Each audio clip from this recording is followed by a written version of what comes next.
Hi అండి. ఈరోజు మనం రస్మలై ఎలా తయారు చేసుకోవాలో చూద్దామండి. దానికి కావాల్సిన పదార్థాలు ముందుగా ఏంటంటే ఒక 2 లీటర్స్ మిల్క్ అండి, ఒక 400 గ్రామ్స్ షుగరు, కొంచెం కుంకుమ పువ్వు అండి, కొంచెం ఇలాచీ పౌడరు, బాదం, పిస్తా, కొంచెం ఒక పావు కప్పు అంతా తీసుకోవాలండి. ఇప్పుడు ఎలా తయారు చేయాలో చూద్దామండి. ముందుగా స్టవ్ వెలిగించుకొని 1 లీటర్ పావు గిన్నెలో పోసి స్టవ్ మీద పెట్టండి. స్టవ్ మీద పాలు పెట్టిన తర్వాత పక్కనే ఒక చిన్న గిన్నెలో 1 స్పూను వెనిగర్ తీసుకోవాలండి. ఆ వెనిగర్లో ఒక 3 స్పూన్లు అదే స్పూన్తో వాటర్ వేయాలండి. ఈ పక్కన స్టవ్ మీద పాలు పొంగు పైకి వచ్చినప్పుడు వాటిలో కొద్దిగా వెనిగర్ వేస్తూ కలపాలండి. వెనిగర్ వేసిన తర్వాత స్టవ్ ఆఫ్ చేసి మెల్లిగా కలపాలండి. ఎందుకంటే స్టవ్ మీద ఉన్నప్పుడు పాలు పగలవండి. అందుకని స్టవ్ ఆఫ్ చేసేసి వాటిని కలుపుతుంటే ఒక 5-10 నిమిషాల్లో పాలు విరిగిపోతాయండి. నేను ఇక్కడ వెనిగర్ తీసుకున్నానండి, మీరు నిమ్మకాయ కానీ ఉప్పు కానీ వాడొచ్చండి.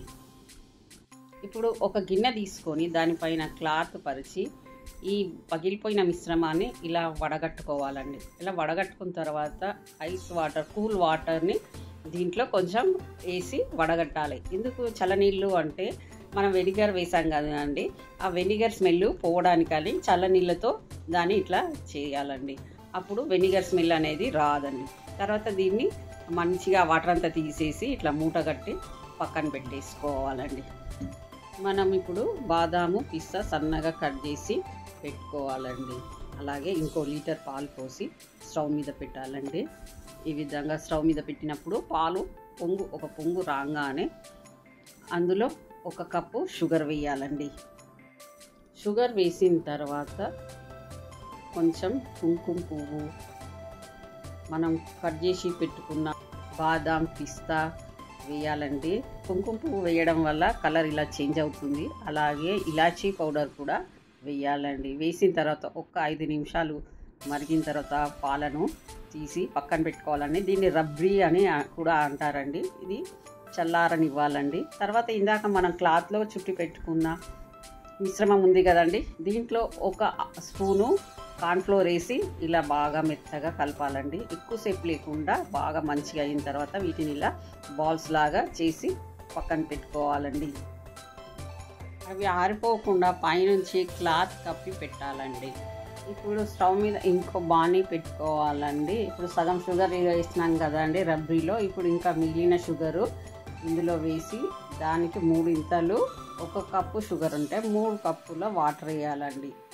వేసిన తర్వాత ఇది ఇలా మసలడం జరిగినప్పుడు మనం ముందుగా చేసి పెట్టుకున్న బౌల్స్ ఉన్నాయి కదండి, అవి ఇందులో వేయాలండి.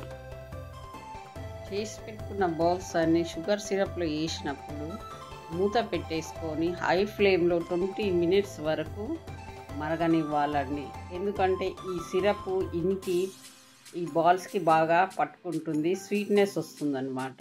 దానికోసమని 20 మినిట్స్ హై ఫ్లేమ్లో, 10 మినిట్స్ లో ఫ్లేమ్లో పెట్టాలండి.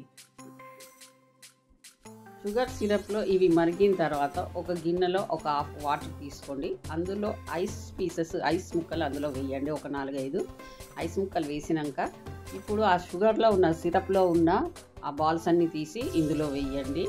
ఒక 5 నిమిషాలు అలాగే ఉంచండి. ఎందుకంటే ఇలా అంటే ఇవి మళ్ళీ మనం ఆ రబ్రీలో వేసినప్పుడు అవి విరిగిపోకుండా ఉండడానికండి. ఇప్పుడు చూడండి అవి ఎంత స్మూత్గా ఉన్నాయో, మీరు ఇలా విరిచి చూడండి, లోపలంతా హోల్స్గా ఎంత బాగా కనిపిస్తున్నాయో. ఇలా స్మూత్గా రావాలండి.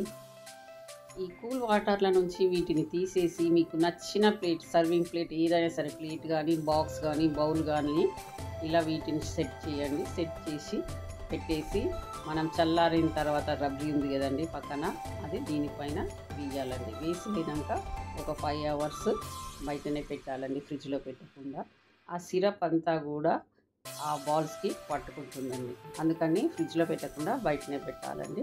ఒక 5 అవర్స్ తర్వాత ఫ్రిడ్జ్లో పెట్టేసి కూల్ అయిన తర్వాత సర్వ్ చేసుకొని తింటే చాలా టేస్ట్గా బాగా ఉంటుందండి. ఎంతైనా మన ఇంట్లో చేసుకున్న స్వీట్ కదండి, చాలా బాగుంటుందండి.